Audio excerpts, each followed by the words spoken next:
ready to die. I was born ready, motherfucker. I couldn't talk over that now, can we? What's up, everybody? No. Welcome to a... No, I could not. I can't talk over Blade and Dracula now, can I? What's up, everybody? Welcome to a brand new episode of Granny's Peach Tea. This is episode 25. The music you're hearing is... I couldn't pass on the chance to play any kind of Wu-Tang on our show because we have not done that yet. So RZA doing the soundtrack for the infamous play Trinity is why we're having this, because this was like the main theme song of it. So there you go. But welcome to a brand new episode.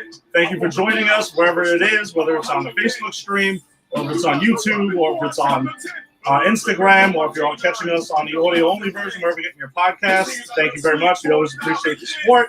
And with me, as always, is Jason. Jason, what is up? What's going on? Great to be here, man. Looking forward to it, as always.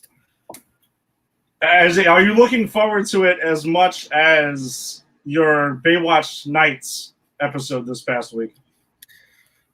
I have to admit that this was a mild Baywatch Nights week. There was no psychics.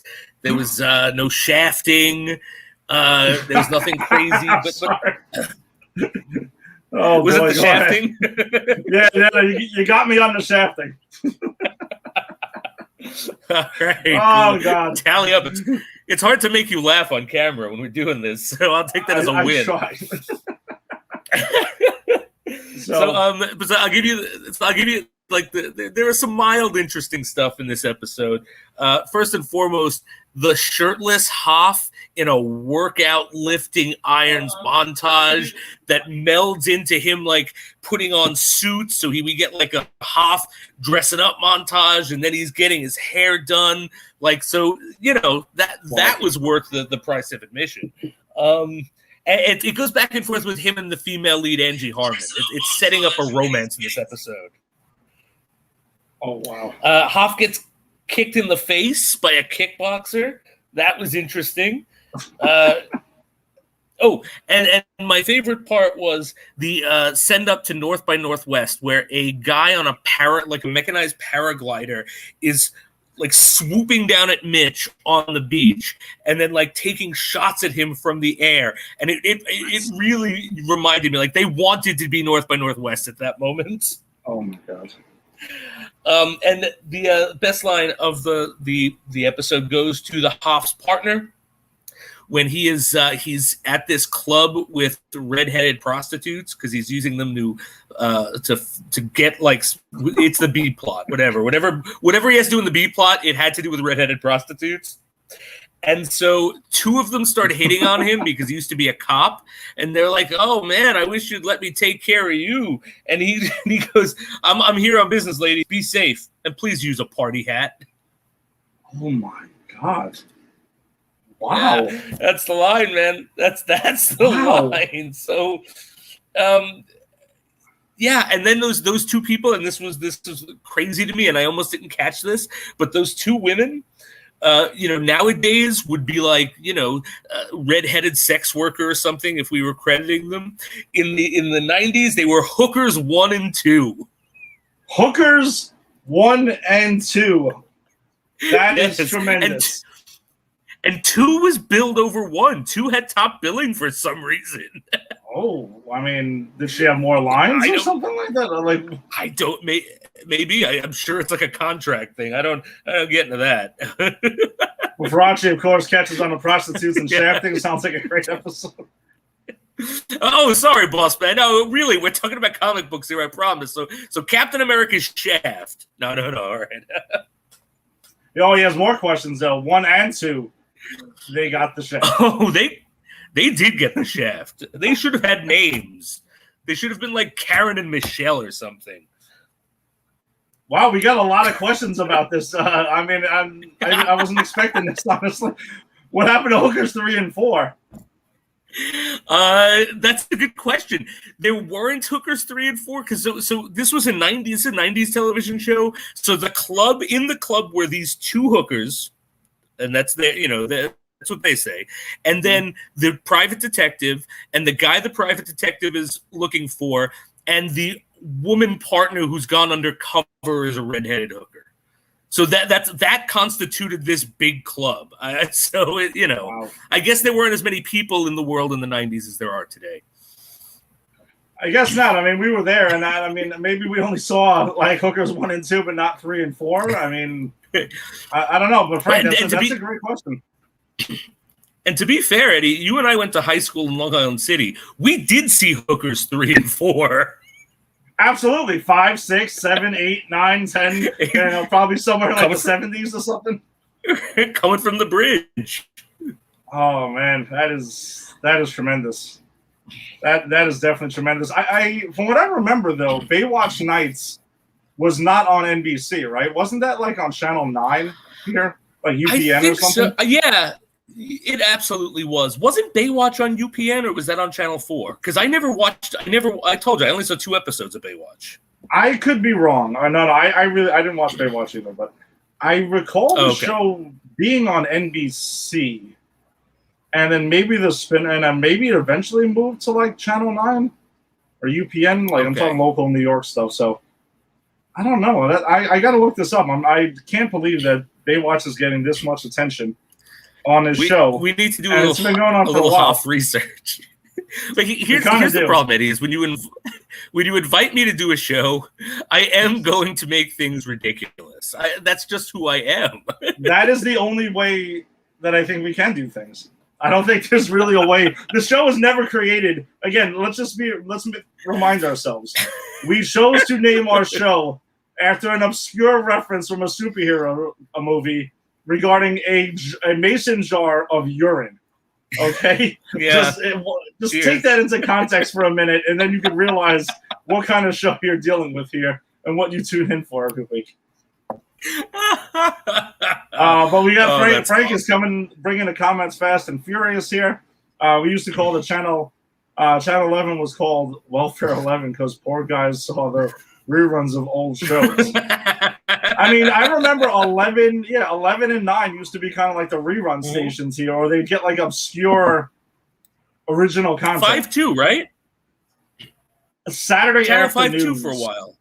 Yeah, but I kind of feel like that was in the afternoons on like Saturdays and Sundays. I don't think that was like that. I think they had original content. Well, that's where Batman the Animated Series was on, and that was original content. That's true. That's true. Oh, that's true. That's a good point. So they were doing original content at that point. And I remember Fox 5 was where I used to watch my Spider-Man with the metal belt and the throwing of ropes and stuff as webs, and that used to be on Saturday afternoons. I remember that. You really want to – I know you want to do that on the show. I was looking for it, and honestly, they don't even have them on YouTube. I'm really disappointed by that. That is really disappointing. I was hoping like, we went dark places, but we went to some very dark places, and we're going dark in a dark place tonight that we shouldn't have never been. Ooh. Yeah. We got another question here from Alex. Alex, what's up? That's Jason's nephew tuning in. Didn't you guys get the name from Man of Steel? No, we did not. It was Batman versus Superman. Yeah, it's Batman versus Superman and Dawn of Justice. It's from the scene where Lex is having a conversation with the senator there, and she makes a comment along the lines. I'm just going to paraphrase it. You can wrap it up, put it in a jar, and call it Granny's peach tea. I'm still not doing that shit.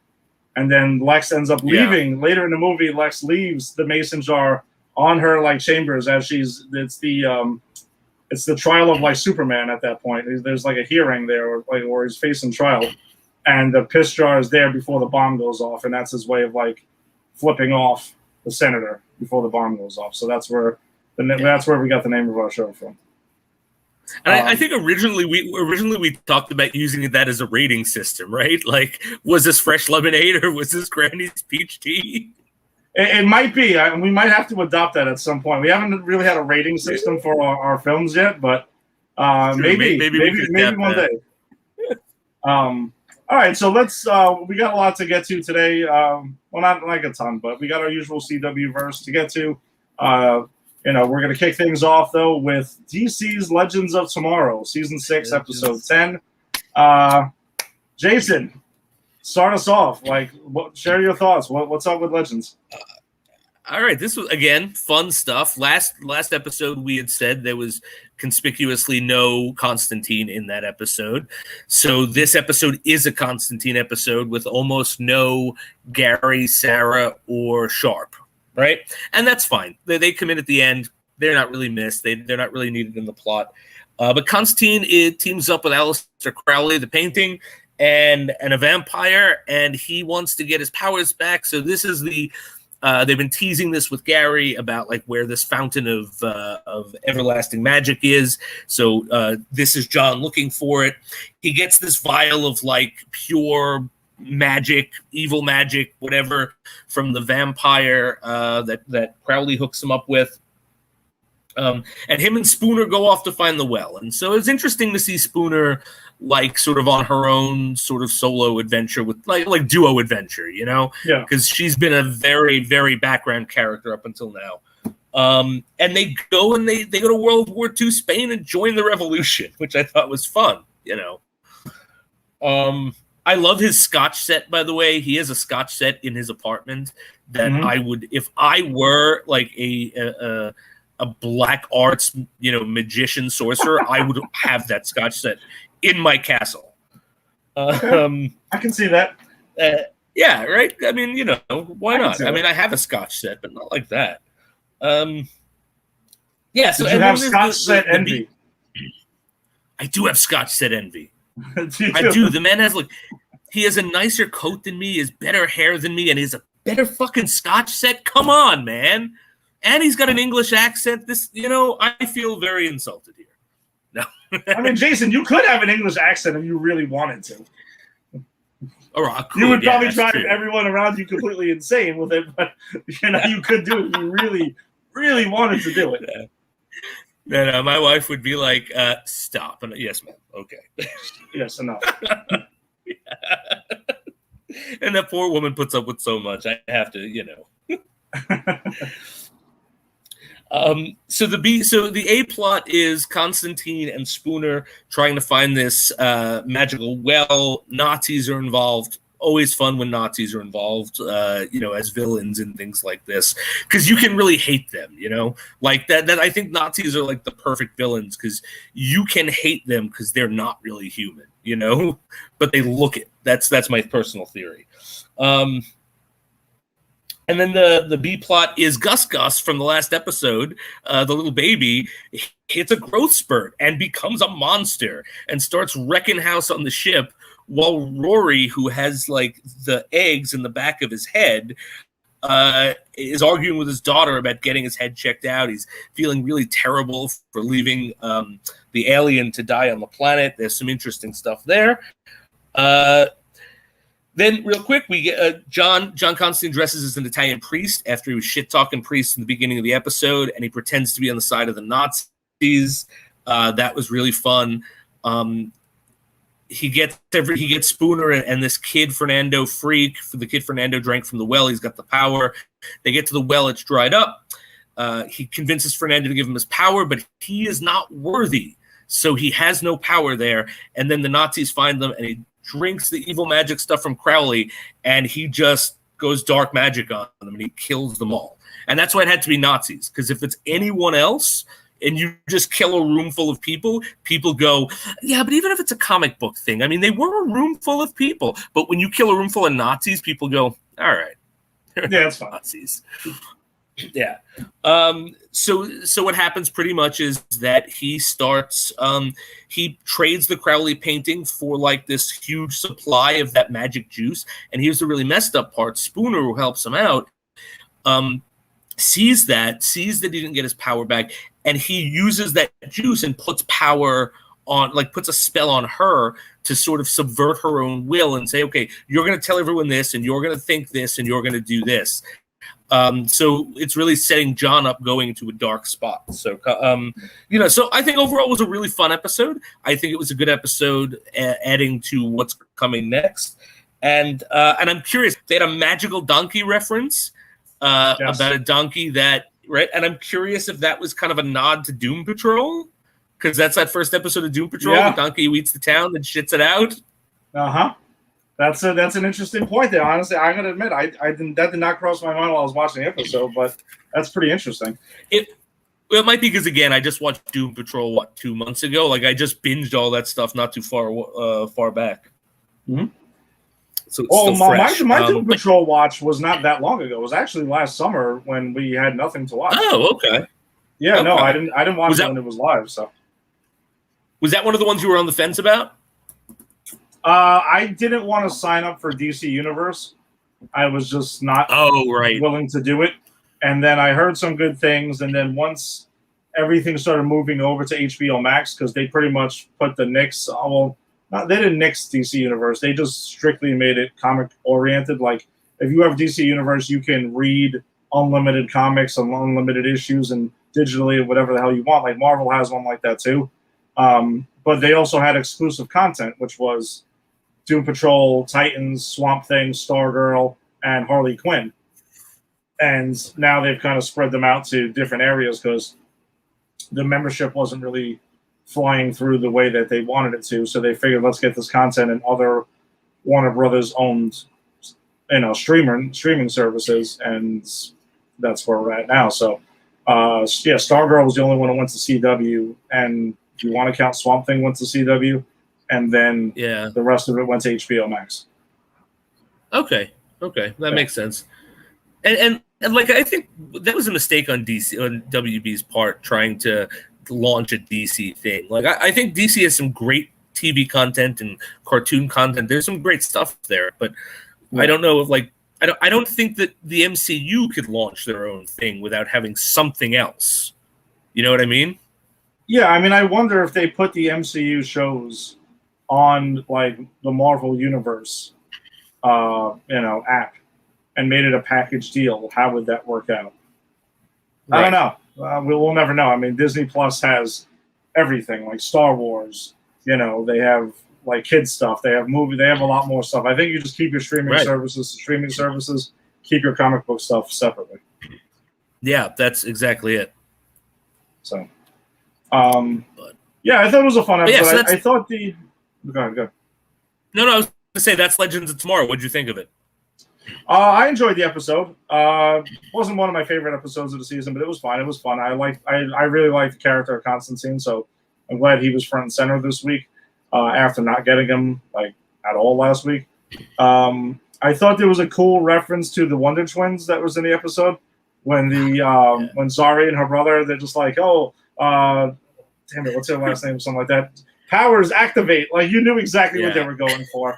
And then when they were talking, and those are little fun references that I love about this. All the CW shows have good references like that. But that one I thought was really fun.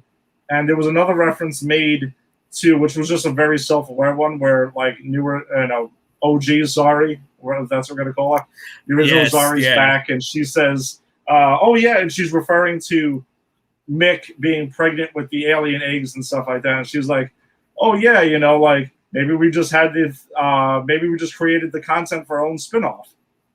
And you knew she was exactly what she was saying was like so blatantly like obvious there. I thought those were really funny mentions this week. That's good stuff. That is good stuff. I just love how self-aware this show is. I think I always enjoy the show, and you're right. This wasn't one of the best episodes of the season, but it was still fun because even at its worst, this show knows what it is, and it's always fun at the very least. Exactly, and that's the thing. They don't take themselves very seriously, like whatsoever. So it's easier for them to like have fun and make fun of themselves and be self-aware and do all those kind of things. So. It's kind of what I get a kick out of that.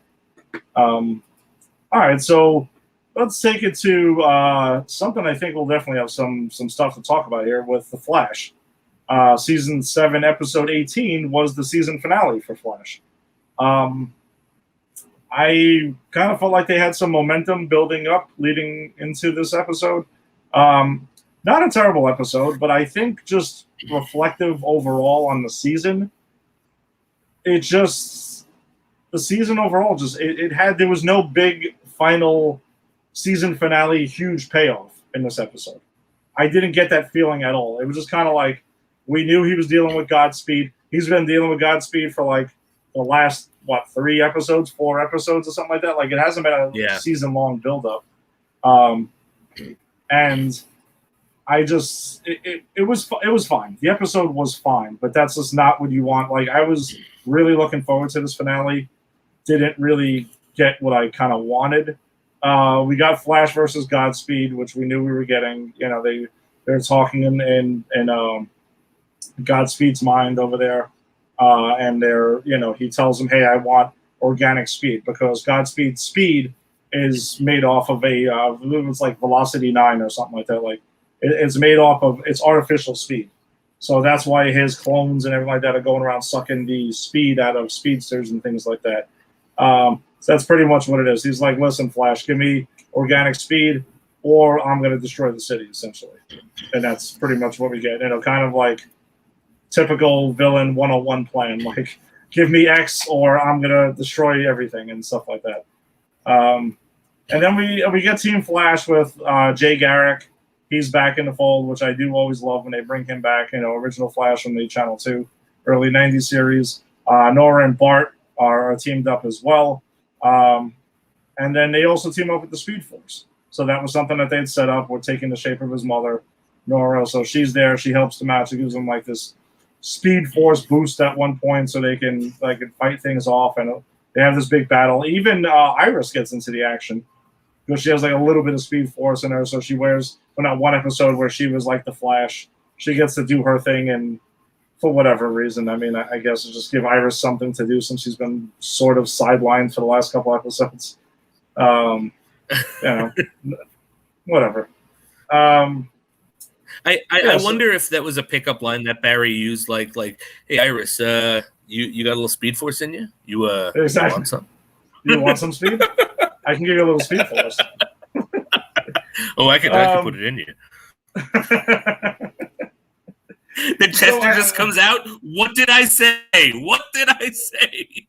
Would you guys stop already?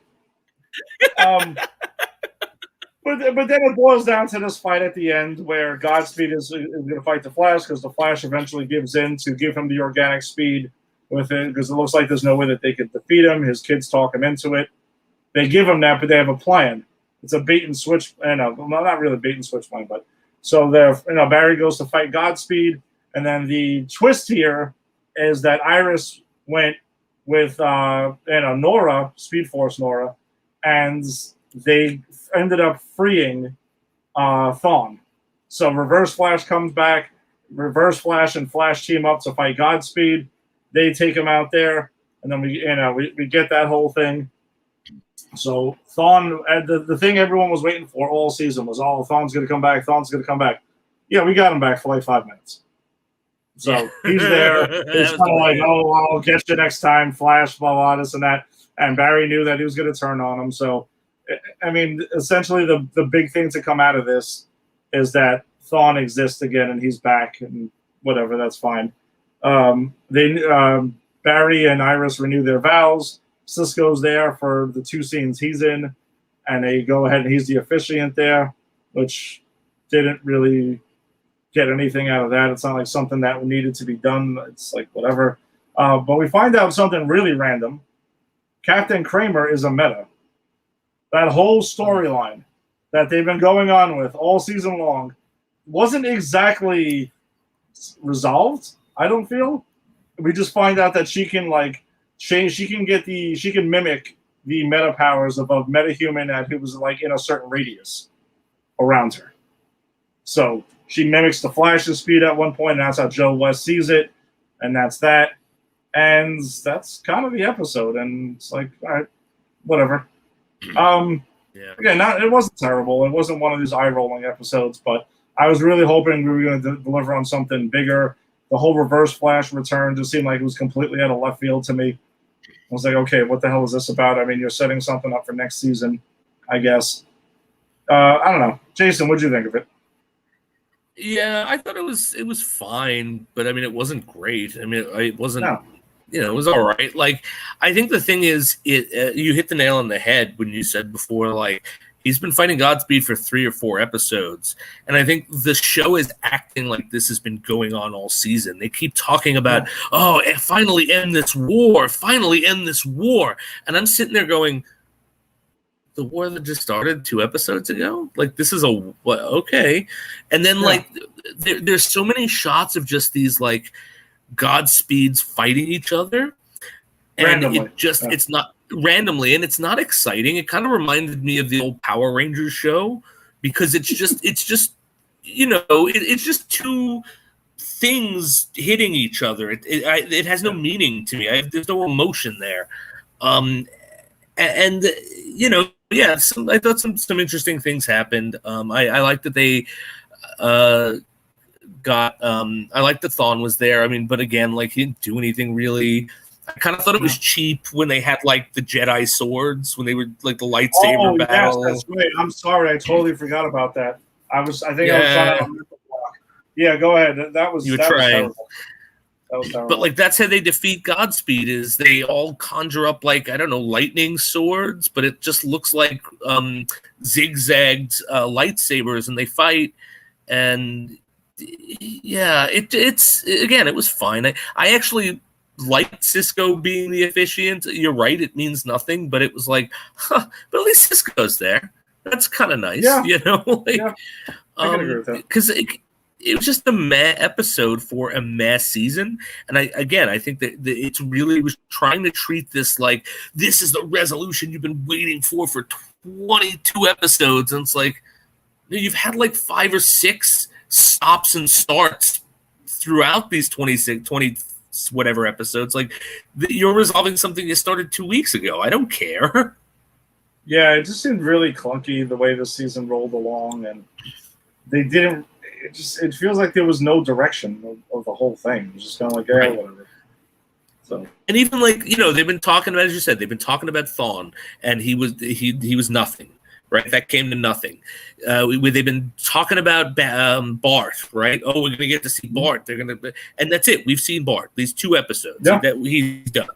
Like, but again, like, go back to the season when they brought Nora in. That was a season, and you knew that Nora was not going to go live beyond that season, right? And they did what they needed to do with her, and that was interesting. But for this season, it's like, hey, here's Nora again. Oh, and here's Bart. You got 2 episodes. Hey, don't you love them? Don't you love them? Don't you love them? All right, now they're gone. It's like, why wasn't some of this stuff season-long arc material? That's what I don't understand. Yeah, I think way too much time was wasted on the forces and this and that. Like, and what did it pay off in the end? Barely anything. Barely anything. You didn't need to have any of that for the payoff. Like, you could have had the episode with Dion, the time travel episode. Like, you could have had an episode per fate, and then you're done. They're not your enemies. You're just finding who they are, and they help you at the end. Like, you didn't need a whole, like, 12 episodes where they're my children, but they're not my children, and we got to stop them. Maybe I'll kill them. No, I can't kill them. So who cares? Like, and that's kind of what I feel about this season, more so than any other season of The Flash. I just kind of ended going, it was fine, but ultimately, who cares? Yeah, this is definitely not one of their. I mean, this is 2 seasons in a row, actually, where I can say that they've struggled pretty mightily these last 2 seasons. And it doesn't mean every single thing that they introduced or every single episode was complete trash. But no, not at all. I have higher expectations for The Flash because of how I still remember how great of a show it was at one point, and it started off so strong, and it has the potential to reach that again, but they don't seem to rarely ever do. So I'm at a point where I would not be heartbroken if I found out next season's the last one. And I've told you this off the air, and I don't mean this as hating The Flash, but I kind of hope next season is the last season. And this is in it. It's not like, because The Flash sucks. It's more like I'm watching something that for the first couple of years I really enjoyed and loved, like, just go downhill. And I think I really, because again, I just watched most of these seasons recently. I think I can't even say that this season is a product of the pandemic. Or we can give them a little bit, but there are a lot of seasons on the CW that are products of the pandemic, like Legends, right? Which did fine. But last season, the big problem they had was they made Crisis on Infinite Earths their focal point of the Flash, which meant they had to find something for him to do in the first part of the season, and then they gave him that, and then they had to find something to do at the end. So there was no arcs. There was just like, hey, here's Mohinder from Heroes, and which I actually really liked his presence on that show. I wish they would have done more with him. And then it's like, okay, but he's gone. Now it's Crisis on Infinite Earths. Okay, now that's done, and now there's this. And this season was kind of like that too. It's like, well, it's the Mirrorverse, but now there's this, and then now there's this, and now there's this, and we end with Godspeed. And it's like they gotta go, if they really want to course correct, I think they gotta go back to the one large story arc for the season, get a strong big bad like a Zoom or a DeVoe or someone like that, and just sink into what this show used to do best, which is sort of these arcs of, okay, how are we going to save the day in this overall war? You know? Yeah, no, I agree, but I don't know. I guess we'll see how it shakes out, but it's they've been struggling mightily. Well, I will say that it appears as we get to Superman and Lois, I don't know if he has something. We might have something to chime in for, but we have a special guest. Yes, a Pop Culture Pros jack of all trades. We have Tim Tabala. Yes, I was hoping it was Tim. Yes. What's up, gentlemen? What's going on, guys? How's everything? Good. How about you? I see in the comments, Frank Cerzio. That's my man. He was on Just Too Sweet last night. So, Frank, thanks for watching all our shows. Oh, there you go. What's up? Thanks for watching, Frank. Yeah, he's watching all our shows. He's a star now. He needs to be recognized every chance he gets. And he's an old school guy. He was talking about how he met like Gorilla Monsoon and those guys back in the day. So, oh, that's awesome. That is awesome. My friend Paul actually ran into Greg the Hammer Valentine. He was saying at the airport the other day. I was like, what? he looks like a Valentine is still alive. He looks like a lesbian gym teacher. That was my first thought. I was like, wait a second, he's alive? Well, lesbian gym teacher. Exactly what he looks like. Wow.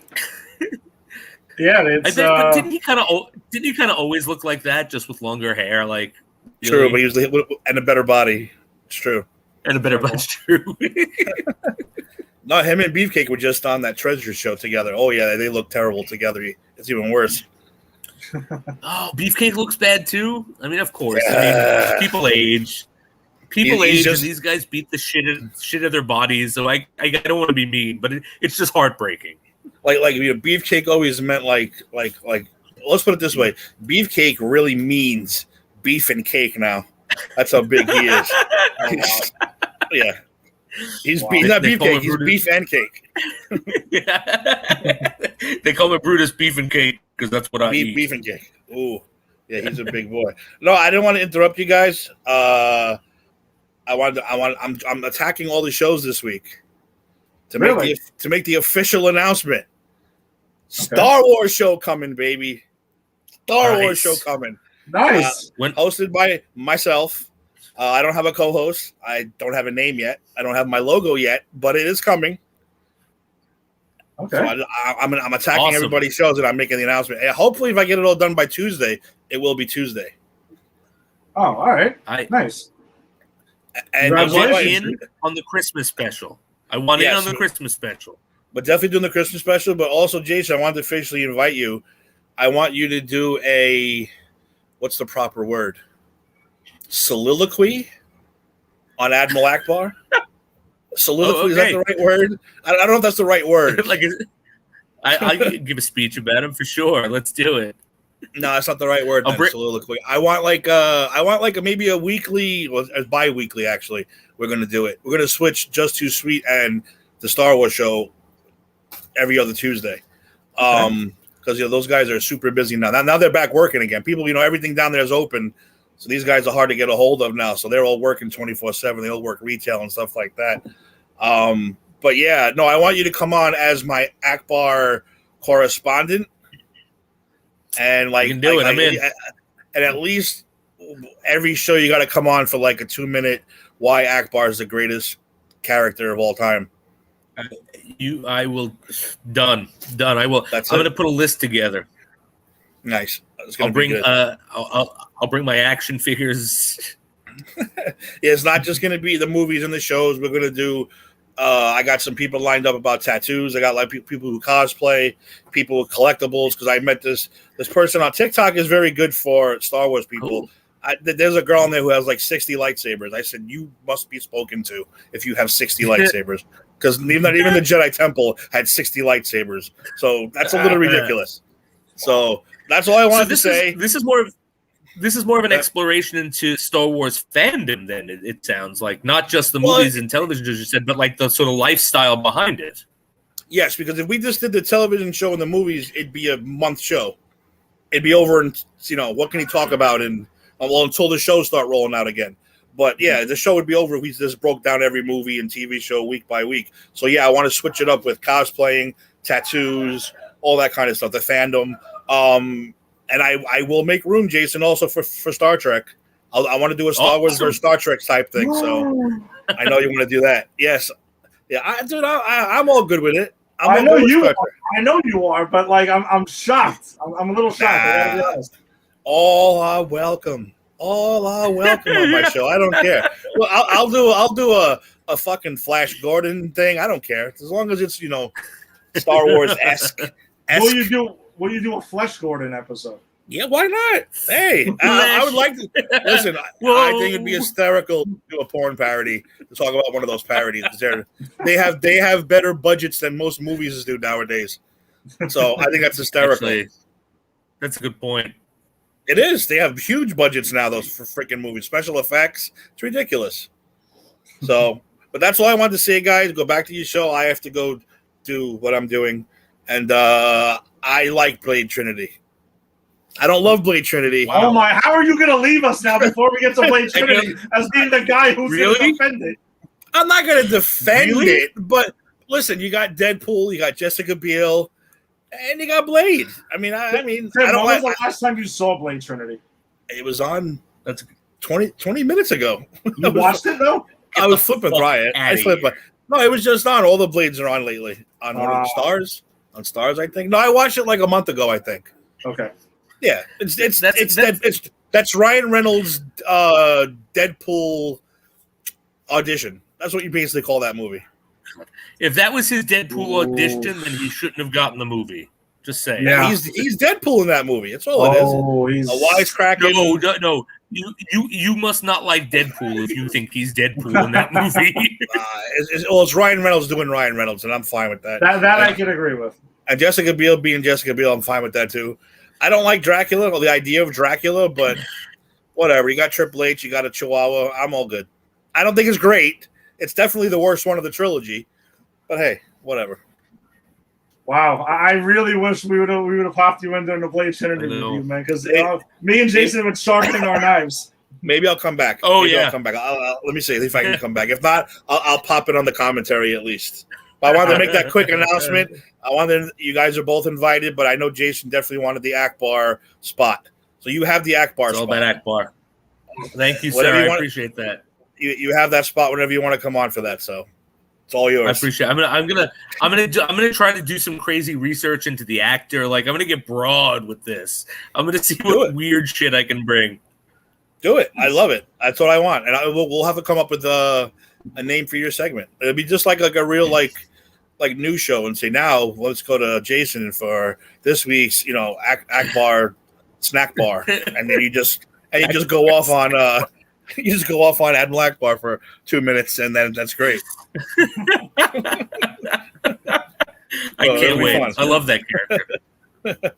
All right, guys. If I can come back, I will. If not, it's not a bad movie. It's not a good movie, but it's not a bad movie. That's all I'm going to say. Oh, boy. That's all I'm going to say. I hope you can come back, Tim. I really do. I hope so, too. Because I'm going to say it is a bad movie, Tim. I don't know.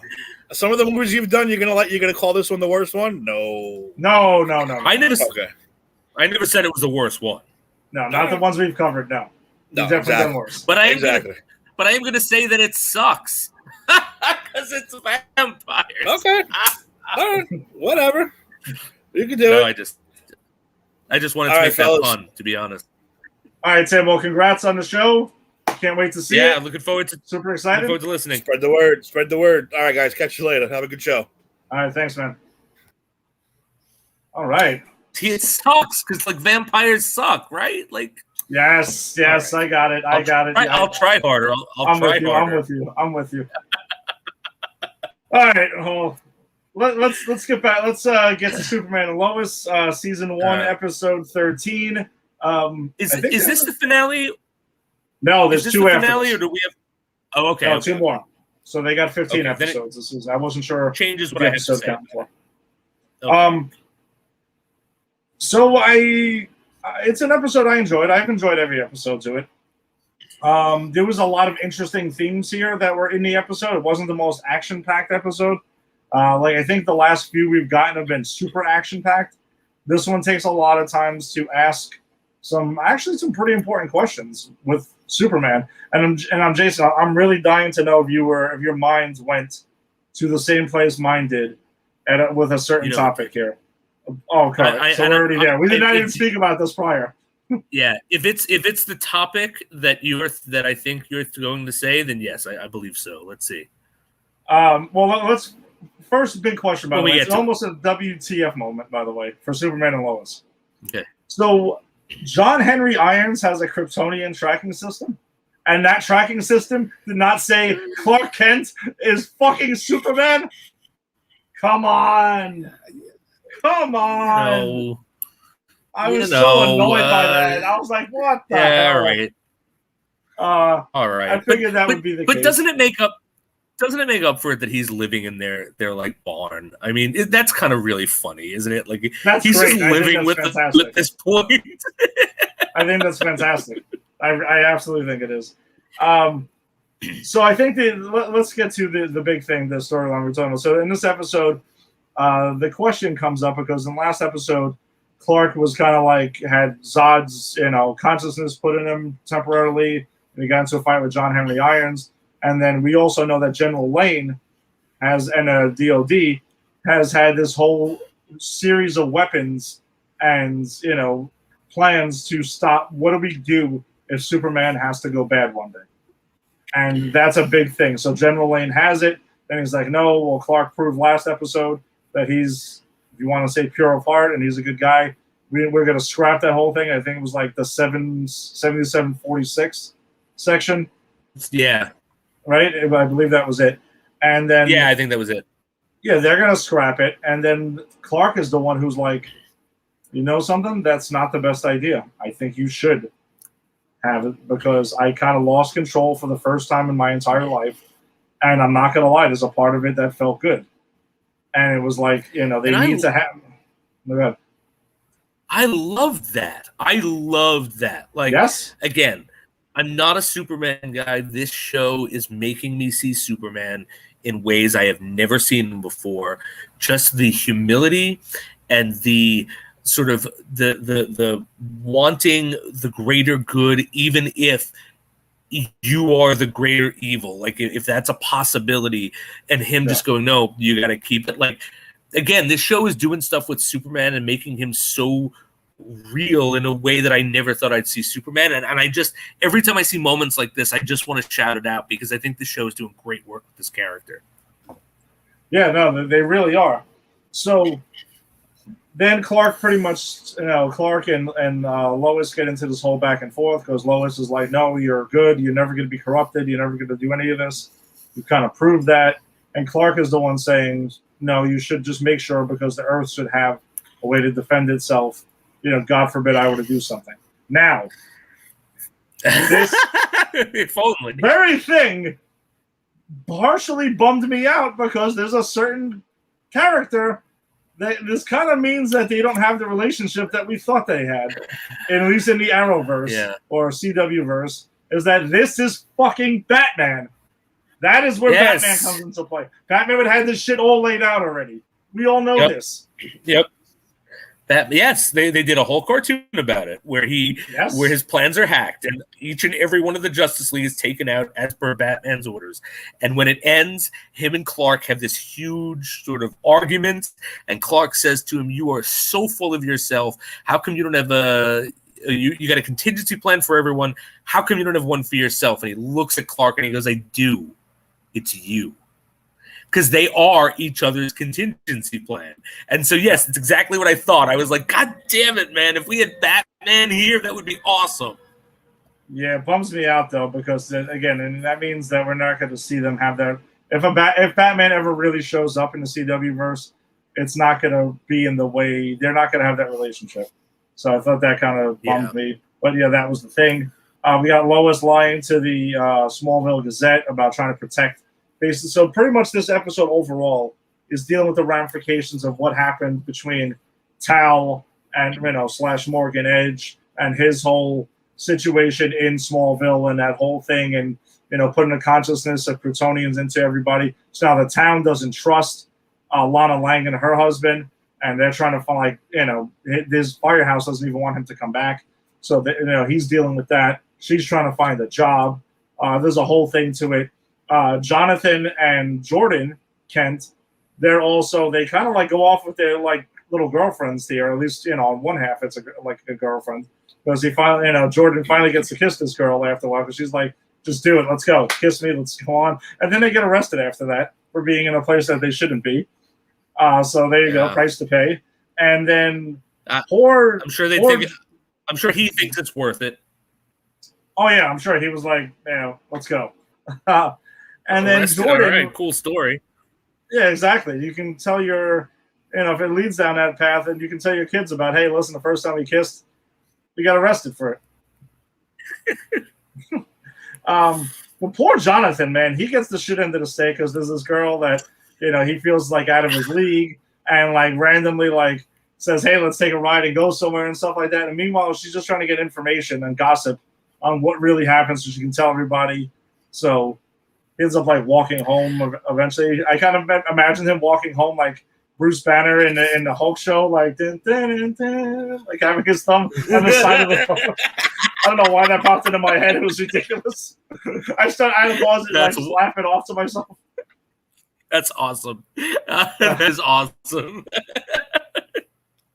Too many of these shows I've been watching, because now they blur and cross over. They're bleeding together. Yeah. But Jonathan gets the shit into the stick. This entire show, that poor kid. Oh yeah. He starts off as the greatest things since sliced bread in that family, and now he's like, my girlfriend broke up with me. No one cares about my football. I didn't get any superpowers from my Superman dad. Poor guy.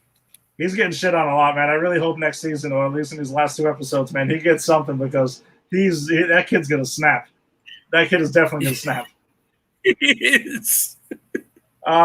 Periodically, we get some insight into Tal's upbringing, and then he escapes at the end of the episode, because at the end of the last episode, he was locked up in this kryptonite prison, and he ends up busting out of it.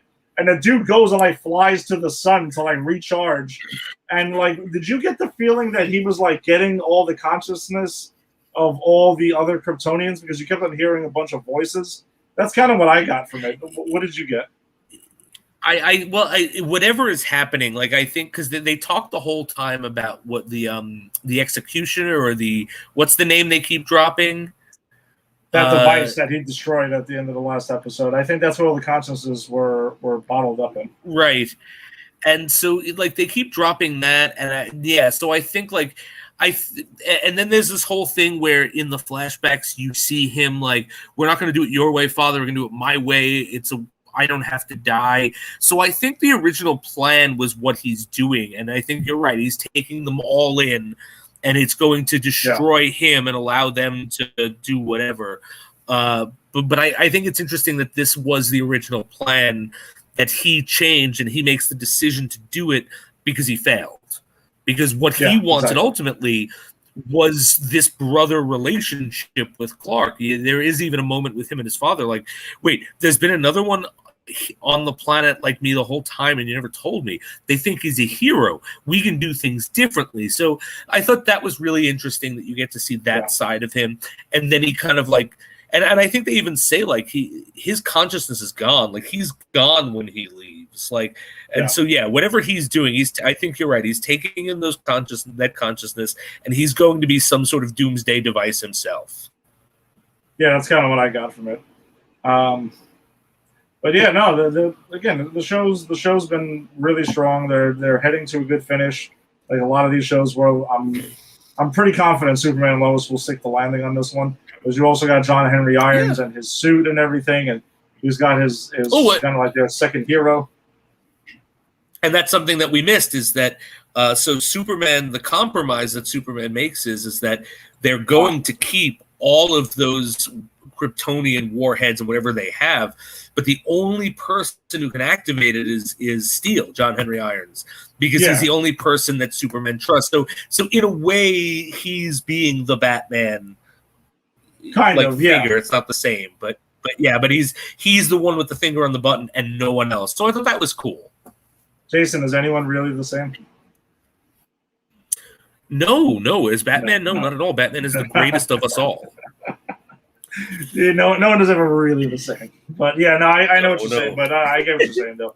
Yeah, he's definitely kind of like trusting him in this, and like their relationship has gotten pretty strong really quick. And we'll see. There's no doubt John Henry Irons Steel is going to be involved in this last fight over the last 2 episodes. As well he should be. And I think that was a cool thing, too, when Clark gives him that. And he says, yeah, but I know who you are now. And I thought that was interesting because he was like, when I just thought of you as Superman, the Superman in my world who was evil and killed us all, that was fine. But now I know you as Clark Kent, the family man, the father, the husband. And so I thought like a lot was conveyed in that. Like, but I know you now. I can't do that. And again, I think what I like about this show is it doesn't beat you over the head with explanations. It gives you things like that, and that's it. It's very well written. Yeah, and there's also a pretty cool scene with them too, where they take down Morgan Edge's assistant, and John Henry Irons helps Superman take her down, and then they just kind of gives Superman gives him like a quick fist bump and stuff like that. They're like, wow, there they go, now they're best friends. That was awesome. Yeah, that was awesome, and I hope he sticks around for next season too, because I like that actor, and I think the chemistry between him and Hockner, I think, are really good. Like they have really good bro chemistry, Yeah, I'm digging it. I'm really digging it. But all right, so let's get to our movie of the week, because there's no more MCU shows right now until we get What If in a couple of weeks. So we're going to be MCU list for a little while, but. Yeah, but can't we just talk about? Can we just talk about like other MC? Like remember how much we liked WandaVision, Ed? Remember that? We did. We did like WandaVision. The fun we had, and then remember Winter Soldier and Captain America. We were like so USA agent. Why remember that? Oh, that was so much fun. And then Loki. Can we talk about that stuff? Loki, oh come on, Owen Wilson, and he never said wow. Like, can we just talk about that for a while before you get to Blade Trinity? Well, I'm gonna say my part of my reaction for Blade Trinity will be wow. This. all right. I just didn't want to get to it. Okay. Listen, let's just we gotta take our medicine. That's it. We decided we signed up for it. We got to go through with it. So if you haven't joined us before, we decided to take a look back at a lot of the pre-MCU Marvel films, and part of that is one of their most successful franchises, which was Blade. We've covered Blade 1 and 2. You can go back to previous episodes to check those out, but we are at Blade Trinity at this point, the third film in the franchise, which seems to be a challenge for a lot of franchises. Once you get to that third film, it's very rare. You don't always get a Thor Ragnarok that actually is the best of that franchise at that point, And but I don't understand. Like, I love Blade 1 and 2. Blade 1 and 2 are awesome, and that's why watching this movie was so painful. Yeah, they really flushed the fucking franchise in the toilet, man. I know what this movie franchise is capable of. I've seen I mean, it's the thing is, there was 1 was great, 2 was phenomenal, and then 3 was just like, it was terrible. Like, my very first note, Ed. Yes. Dracula is the fucking villain? ? Exclamation point. Because I didn't remember anything about this movie. I've seen it once. I hated it. I drank it away. The memory is gone. Mm-hmm. So rewatching this, I didn't remember anything. And I'm like, wait, Dracula's the villain? That's always a problem. Here, got anyone listening who like really, really wants to write vampire stuff and be successful, here's a tip. Never bring Dracula into it. It never fucking works because Dracula was a character in a Victorian novel, not meant to be the arch bad guy of these movies like this, and it never fucking works, and it doesn't work here, even if Dracula is played by Mick Rory. All right, so before we get to the Dracula part, let's talk about the cast, because you brought up Dominic Purcell, we get to see a young Dominic Purcell as Dracula. Patton Oswalt is in this film as, I don't even remember what the hell his name is. He's part of the Night Stalkers crew that's there. We get Jessica. We'll get to that. Yeah, well, Jessica Biel is in this film. She ends up playing Abigail Whistler, who is Whistler's daughter. Whistler ends up like sacrificing him. He pretty much offs himself so the FBI doesn't get all of his records and all this other stuff, to pretty much like put the nix on their existence. And Ryan Reynolds, who everyone loves now, including both of us. Everyone loves him as Deadpool, loves him in just about anything now. But this was bad Ryan Reynolds. This is not good Ryan Reynolds at all. Before we get on the Ryan Reynolds bash, well, I'm not going to bash Ryan Reynolds. Before we get on that, there are other members of this cast worth mentioning, like Parker Posey, who I think is the only person in this movie who knows what bullshit movie she's in. Triple H is in this movie. I completely forgot about that. Like, Triple H, it was so fun to see Triple H do something. James Remar is in this movie. Gabby is in this movie, man. That's what I was getting to, yep. Like, so many of my notes are just, this person is in this movie, this person is in this movie. And the thing is, it's got such a good cast. And I texted you this while I was watching it last night. Like, how does something with such a good cast suck so much? Because I have goodwill toward everyone in this movie. Jessica Biel, I think, is a very talented actress in certain things. Mm-hmm. Ryan Reynolds, I think, if I could have a beer with any celebrity, he's like the top 3. You know what I'm saying? Like, that's how much I like Ryan Reynolds. Like, so I have, like, James Remar is fantastic. Like, I have goodwill toward everyone in this movie, but nothing works, even despite these good actors. This is a classic film of what tells you what happens when you get a writer, because David S. Goyer wrote this film. He also wrote the first 2 Blade movies. He also ends up in the future, he would go on to write Batman Begins and The Dark Knight and The Dark Knight Rises, which that one's a little wonky. But he also wrote part of Man of Steel. I don't know if he got writing credits on other stuff past that, but he's pretty experienced in the comic book genre. And this is early on at that point. But they apparently, from what I was reading, they pretty much hired a director. And then they canned him because Wesley Snipes didn't like the other director, gave it to David S. Goyer, and Snipes was against that too. But it was like, fuck it, I'm already here, I'm going to do it, and that's it. And I posted it, I think I posted it on our page. Patton Oswalt, a couple of years ago, did an interview and revealed some crazy shit because there's a lot of stories that went on behind the scenes in this film. And that probably is what leads to the pile of shit that we got in the end. Because this movie is a pile of shit. It's terrible. It's terrible. It's really, really bad. But like Patton Oswalt says that Wesley Snipes was in his trailer, apparently smoking a shitload of weed, wouldn't talk to anyone, only passed Post-its to people through his assistant, and he signed every single Post-it as Blade, which I kind of thought was hilarious. That I thought was great. But Wesley Snipes was off the reservation on this film. Oh, I love Wesley Snipes, though.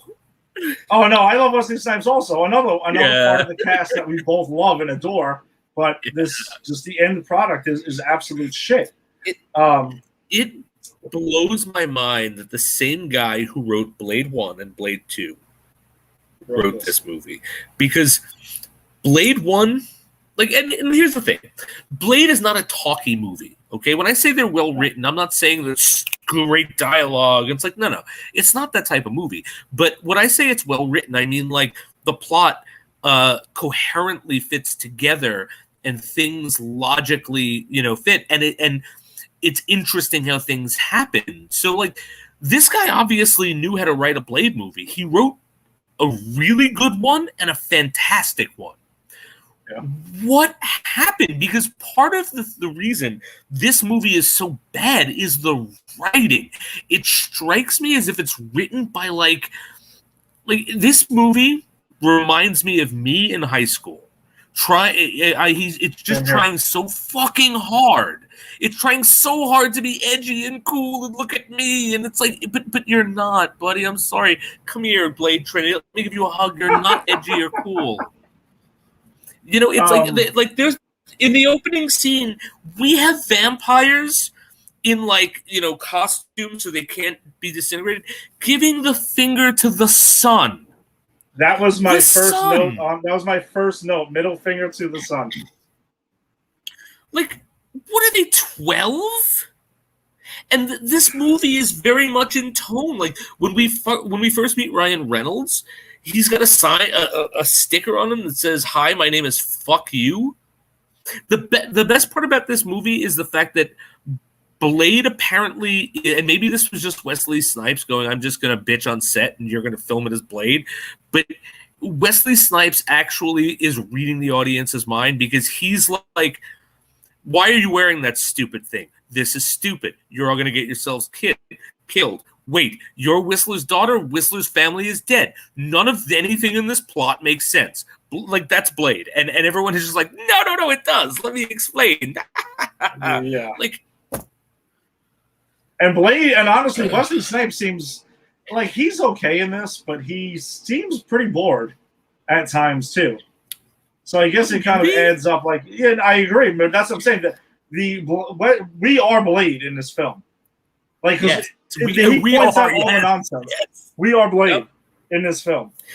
He points out all the nonsense, and he's bored as fuck to be there, and he just wants to collect his paycheck and go home. And that's how I felt. Like, man, I wish I was getting a paycheck to watch this.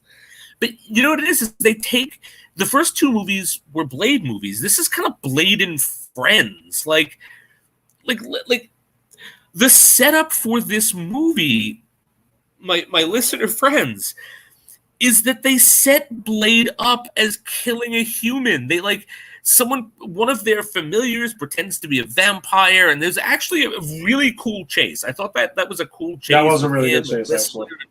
Yeah, so that opening chase was really cool. And then he has that great part where he grabs onto the truck and he gives that Wesley Snipes smile, which I think is awesome. That was not the Wesley Snipes smile, but what are you gonna do? So that's all fun. But then he kills a human and they get it on tape. And James Remar is the head of the police, and a plot point, a whole subplot is the police and FBI and the SWAT teams trying to find Blade because he killed a human being. It's and I literally said, "This is the movie," and it's and Whistler actually says it's not a war anymore; it's a goddamn PR campaign. And I was like, he's right. Why? But why is this shit in my Blade movie? Can we talk about how when Whistler sacrifices himself and gives the finger to the FBI agent while he's everyone is giving the finger to everything in this movie, and it's obsessed with dick jokes. This movie is beyond. Jason, think back to when we were in IAT, and we were. What was the common thing every single week in comedy improv? Everything was penis envy.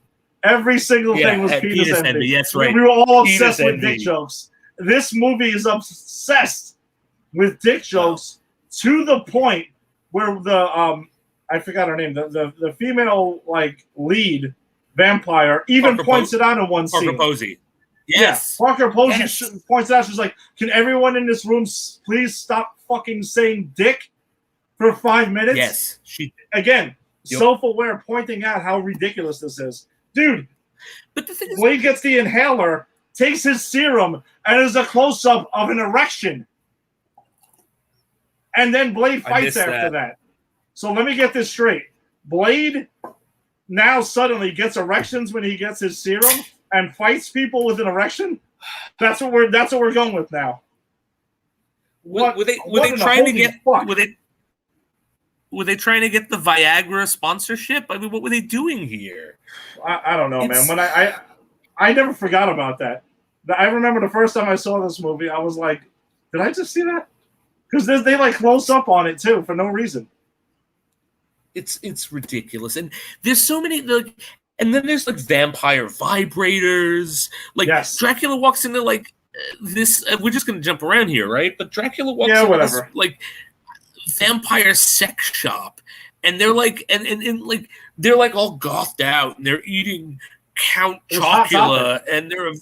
Was it Hot Topic? Is that what it was? No, I'm just saying it was a Hot Topic. I'm just saying it was a Hot Topic. It wasn't really a Hot Topic. Definitely looked like it could have been. Oh, absolutely. And then they have these vampire vibrators, and it's like, what's with all the dick imagery? And then, like, at some point, Ryan Reynolds, I was just copying down terrible lines, and one of them was the one. What's that? Which one do you think it is? I want to know if this is the one. It's the biggest quote from this film. I got her fangs are located in her vagina. A joke by Ryan Reynolds. Yes, that's in the same scene. Which is the big one? All right. Well, before I get to the big quote of this movie, because it's the one standout line that I've always had from this film. Let's acknowledge the fact that there's a David Hasselhoff reference in this film. I was going to talk about that. I was going to talk, and I'm not happy. And let me tell you why I'm not happy, because this is hassling the fucking Hoff right there. This is what I am trying to undo. All right, because Ryan Reynolds. So, because this is such. Oh man, it's such a fucking edgy movie. Oh my god, it's so edgy. Like, all right, so Jessica Biel, she's a sexy archer, and she likes to put in earphones and listen to trip hop and kill a bunch of vampires. But I'm Ryan Reynolds, and I'm so quippy and funny. All right, I just like to listen to David Hasselhoff. Like, you know what? Fuck you, David Goyer. I'm not going to say fuck you to Ryan Reynolds. He didn't write that shit. And they just let that man improvise. He would have come up with funnier stuff, but he wasn't at that point in his career yet. But that's so the punchline is she listens to trip hop and you listen to David Hasselhoff. So are you calling Germany stupid, sir? Because Germany loves David Hasselhoff. He sells out. He's a #1 draw. Matter of fact, he sings the Baywatch Nights theme song, and it is fucking awesome. Go look it up. I did not appreciate David S. Goyer hassling the Hoff through Ryan Reynolds in the scene. He does. He's just like, I'm more of a David Hasselhoff guy myself. Wink, wink. And I'm like, okay. So stupid. So Tim's got a comment here because Triple H is involved, and I knew this was coming. Triple H deserves an Oscar nod. I'll say one thing: Triple H is not terrible in this movie because he's there to be the muscle of the vampires and to be like a physically imposing person. And Wesley Snipes, whatever, fine. Yeah, but it's also like he's fun. He's okay in it, and it's just, but he's also given like 5 or 6 dick jokes to spit out. Meanwhile, he has like 10 lines in the movie. It's almost like because the DX was going on at the time, so they couldn't separate the two. They had to just keep it going. So the comment, you got to blame the writer for that. Oh no, this is all on the writing. So in the scene later on, when Hannibal King, who is Ryan Reynolds' character in this movie, is being interrogated by Parker Posey and Triple H and I guess her brother or whatever. He refers to her, Ryan Reynolds calls her a cock-juggling thunder cunt. Oh, I have that. Yeah, I do have that down. I was like, that was just another. There it is. Cock, thunder, wow. Yep. I don't know. I didn't know what to say past that. Did not know what to say past that. I mean, it's like, again, like 15-year-old. What if he called her a cock juggling thunder cunt? Oh my goodness, that's so funny because we're not supposed to say cock or cunt. I mean, it's so fucking bad. And then the obsession with let's get into the obsession with the MP3s also. It's almost like I think MP3s may have been like a new concept at this time, or iPods were a new concept, and she's making her playlist and stuff. There is so much focus on the fact that Abigail Whistler likes to listen to playlists, MP3s, while she's killing vampires. It's completely insane how much screen time that gets and how much focus that gets. At the end, when her and Blade are suiting up and like he's putting together, loading up guns and getting swords and getting knives, she's making a fucking playlist and putting her headphones in. Yes.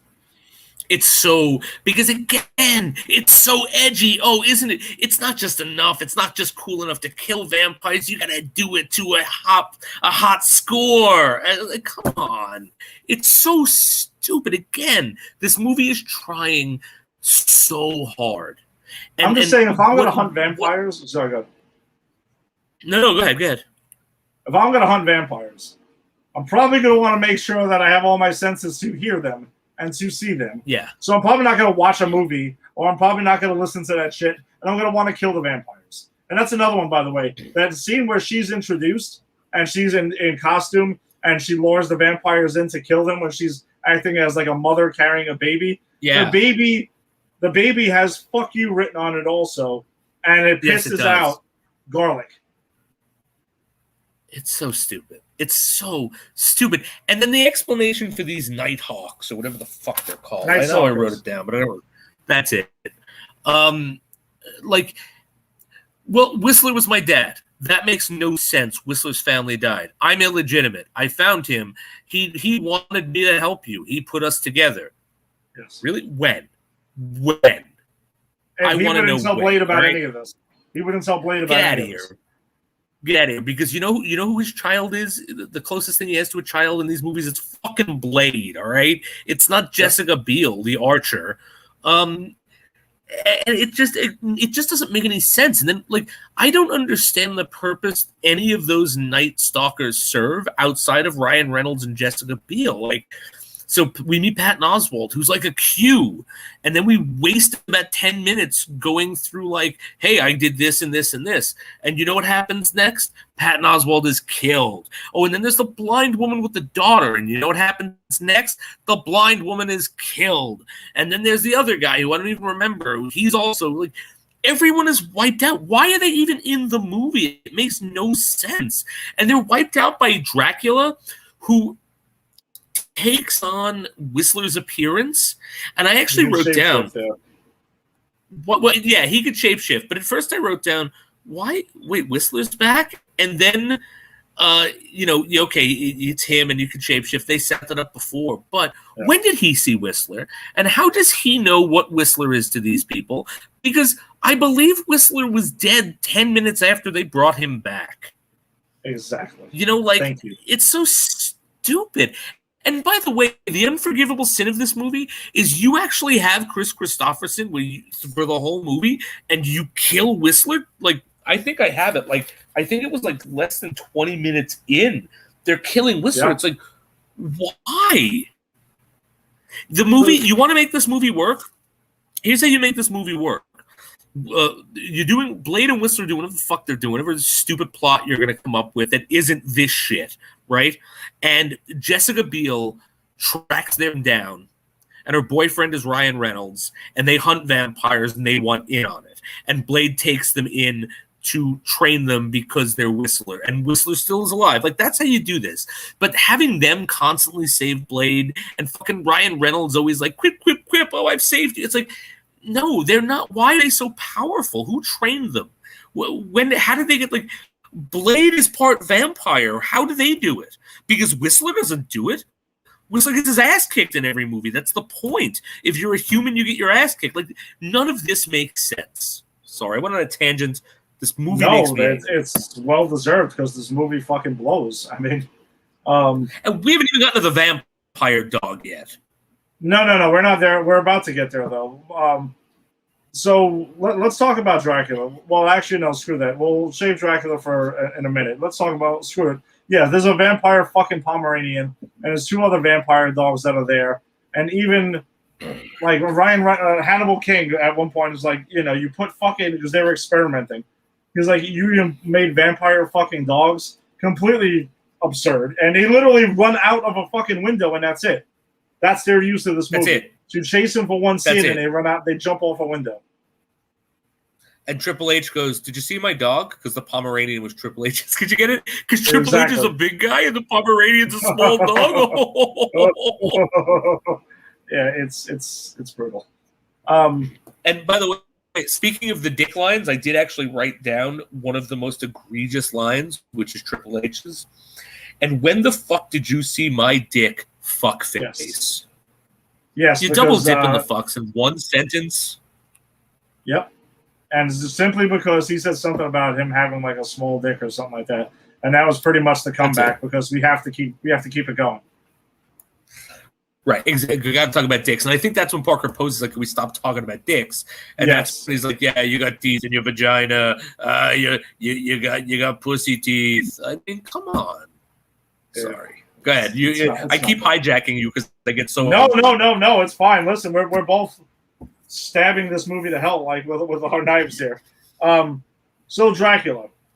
It's Dominic Purcell, who's Mick Rory on DC's Legends of Tomorrow now, who we all love and everything.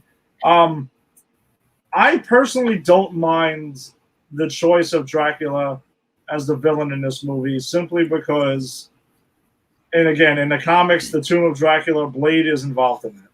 So it is technically comics accurate where Marvel decided to make a Tomb of Dracula and make that. So I do think the next logical choice was to involve a Dracula. But you're right, though. A lot of times when Dracula's pulled out into movies that are not Dracula stories, it gets really, really bad. I don't mind the choice of it. The execution is terrible. It's out, and the character of Dracula in this movie seems like he is with Blade on this, and they both think everyone else is full of shit and nonsensical in this movie. And they're just like, hey, let's just us fucking handle this. Let the adults in the room handle this. Everyone else can go fuck off. Because in this movie, Dracula's annoyed with the vampires in general and how weak they've become and all this other shit. So he doesn't even really want anything to do with them. He just wants to go toe-to-toe with Blade. And you know what? That's something they could have played with him in fun. Okay, so the vampires are bringing back Dracula because Dracula's also a daywalker, right? They talk about it being like evolution. And by the way, the fuck is Ryan Reynolds narrating this movie? Get the fuck out of here that he's narrating a Blade movie. Get out of here. But anyway, so like, and that's the whole thing is like Dracula was the shark. He was evolutionarily perfect. He never had to change. And they talk about how the vampires had to adapt and how he even acknowledges that Blade is the next step. Blade is the next evolutionary step.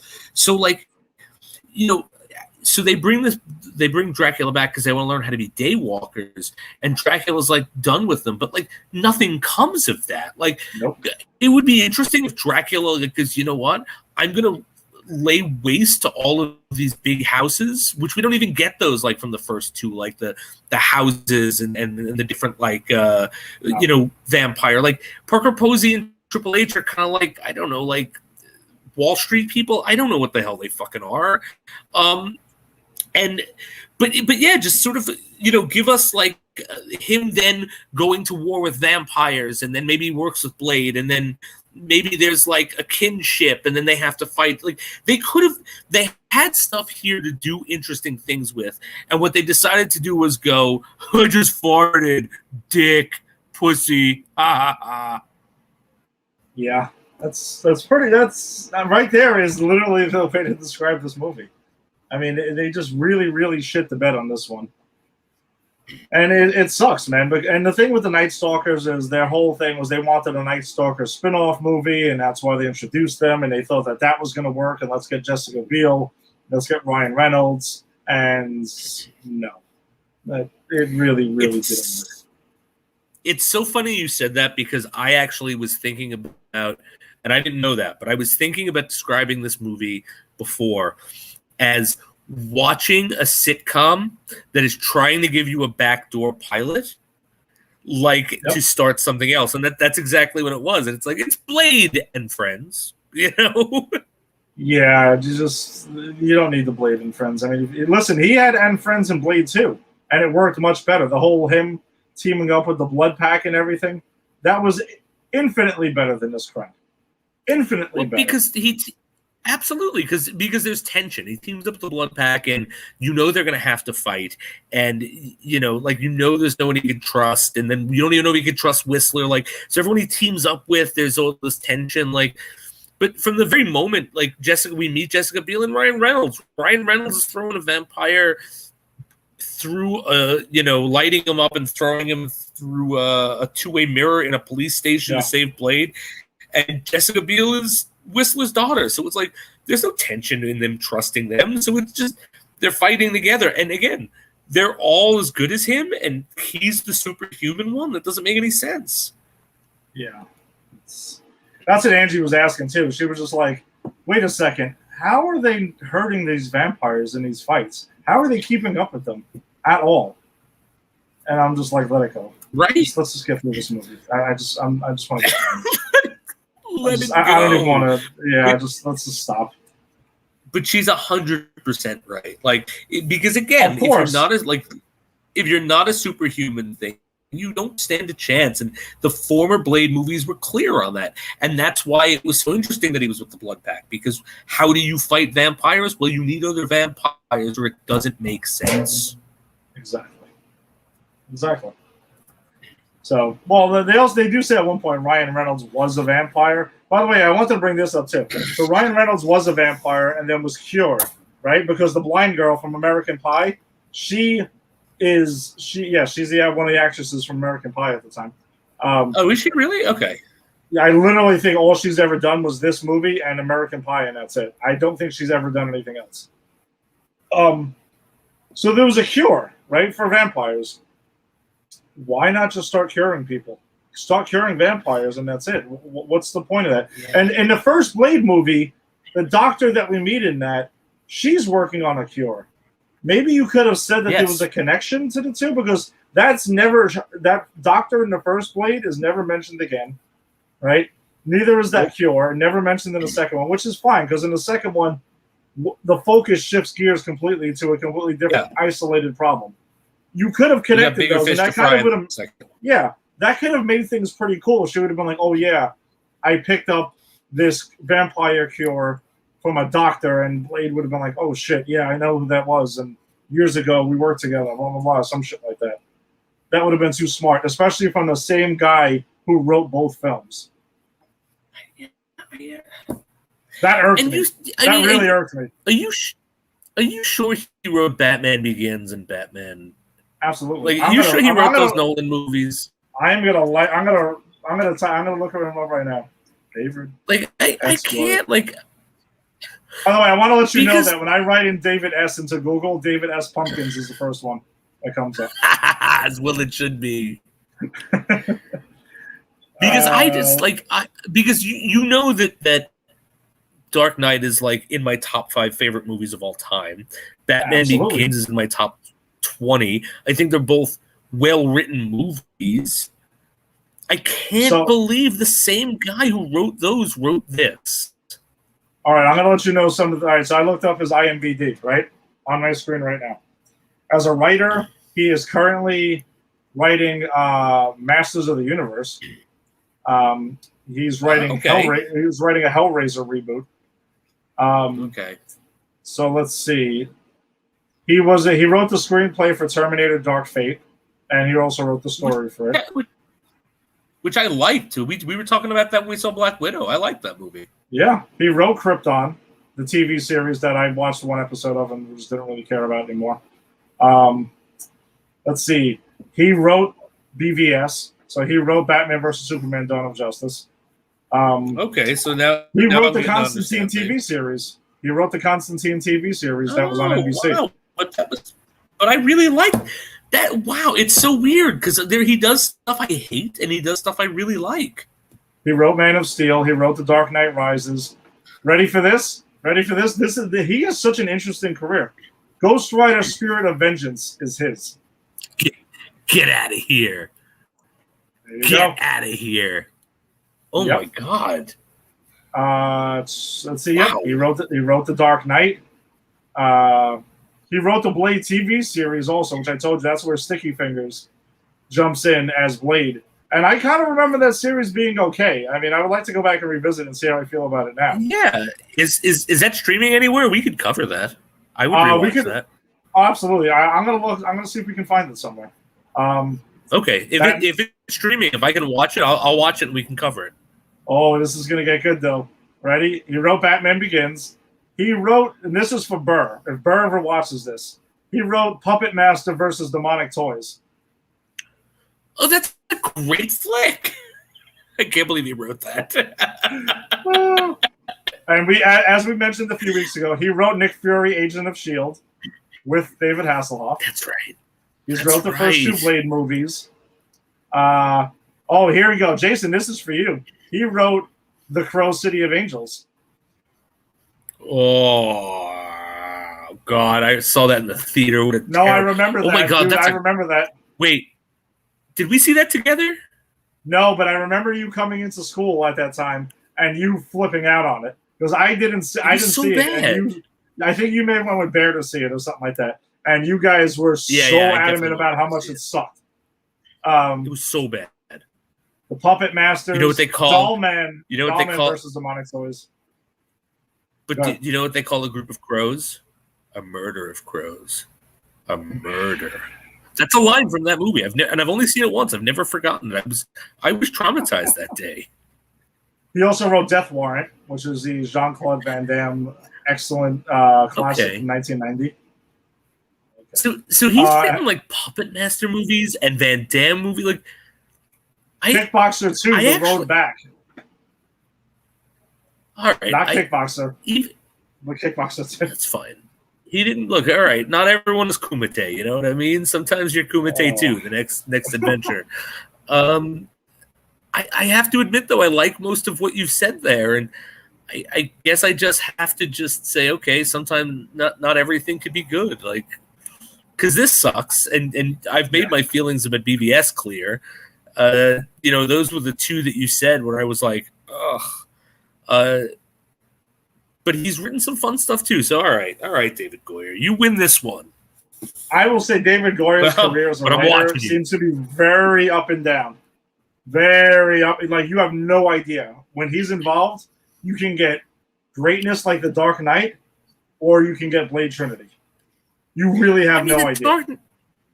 The Dark Knight's a beautifully written movie. There's so many moving parts. The storytelling is so good, and everything fits in so well, and just even the character moments are great. Like, that's such a great script. How did the guy who wrote that write this?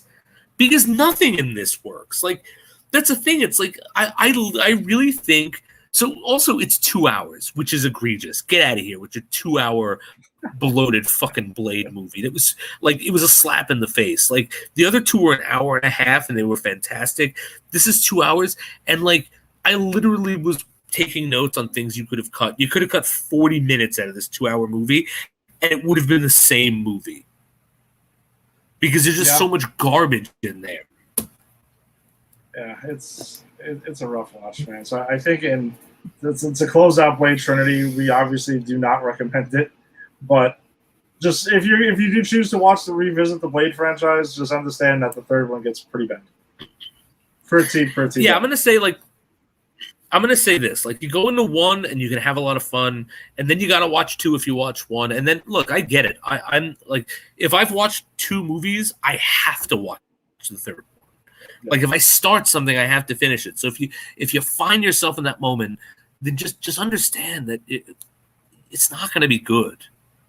You know, I mean, and look, when Ryan Reynolds is the worst part of your movie, and he is the worst part of this movie, he's insufferable in this movie. I agree. His jokes are just terrible. It's distracting. When Ryan Reynolds, who is naturally funny, okay, we've seen him in comedies, we've seen him in Deadpool, he can do this well. When Ryan Reynolds doing what he does best is the worst part of your movie, you have a fucking problem. And that is this movie right there. Ryan Reynolds is really, really aggravating in this movie. And he's supposed to be aggravating to the other characters, but he's aggravating to the audience as well. Like, this is bad early 2000s Ryan Reynolds, which is not great. Yeah. And again, I'm not even blaming Ryan Reynolds. It's the shit No, I don't script blame him. because He's not giving I a lot looked to up. work with. He was doing, he had his two guys, a girl in a pizza shop, which was a big thing. And like right after this, he started to do more comedies. I think he did Waiting around this time. Maybe I'm wrong about that, but it seems around that time. Waiting is awesome.